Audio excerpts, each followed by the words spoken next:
আমার শ্বশুরবাড়ি থেকে আমার মায়ের বাড়ির দূরত্ব মোটে ৫ মিনিট, পাশের পাড়া বলতে পারো।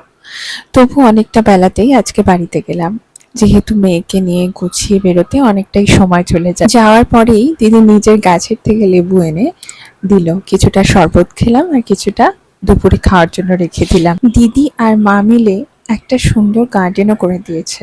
এই দেখো গাছে কি সুন্দর পেঁপে হয়ে আছে, পুঁই শাক, কুমড়ো শাক, জবা গাছ, আরো কত নানা রকমের ফুল গাছ বুনেছে ওরা। প্রতি বছর এই ষষ্ঠীর দিনে মা নিজে হাতে সবটা রান্না করে, আমরা চাইলেও আমাদের ধরতে দেয় না, কারণ নিজে হাতে দুই জামাইকে খাওয়াবে। আজকে জামাইবাবু নেই তাই মনটা একটু খারাপ, অফিসের কাজে বাইরে গেছে, তাই একসাথে আর দুজনকে ষষ্ঠী দিতে পারছে না মা, তাই ছোট জামাইকেই আজকে বসিয়ে খাওয়াবে। আজ তোমাদের একটা গল্প শোনাই, মন দিয়ে শোনো। একবার এক ব্রাহ্মণীর ৩ পুত্রবধূ ছিল। তাদের মধ্যে ছোট পুত্রবধূ খুব লোভী ছিল। সে লুকিয়ে খাবার সরিয়ে রাখতো এবং তার দোষ বিড়ালের ওপর চাপাতো।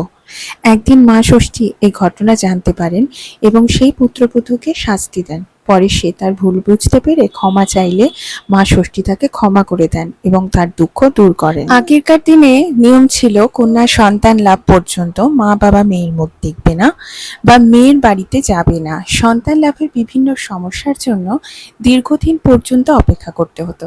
এর সমাধান করতে জ্যৈষ্ঠ মাসের শুক্লা ষষ্ঠীকে জামাই ষষ্ঠী হিসেবে বেছে নেওয়া হয়। এই সুযোগে কন্যার মুখ দর্শন করা হতো এবং মা ষষ্ঠীকেও সন্তুষ্ট করা হতো, যাতে কন্যা সন্তান লাভ করার আশীর্বাদ পায়। এইভাবে মা ষষ্ঠীর সঙ্গে জামাই ষষ্ঠী যুক্ত হয়ে এখন জামাই ষষ্ঠীতে পরিণত হয়েছে। বরণ করার পরে অপূর্ব মাকে কিছু দিতে চাইলে মা নিল না। মা যা বললো তা তোমরা নিজেই শুনে নাও। আমি একটা পুতুল চাই, সেই পুতুলটা আমাকে দিয়েছে ওরা। আমি এর জন্য খুব খুব খুশি। আমার এখন ৩টা পুতুল। আজকের দিনটা যতটা পারলাম তোমাদের সামনে তুলে ধরার চেষ্টা করলাম, ততটা শেয়ার করার চেষ্টা করলাম আজকের আনন্দের মুহূর্তগুলো।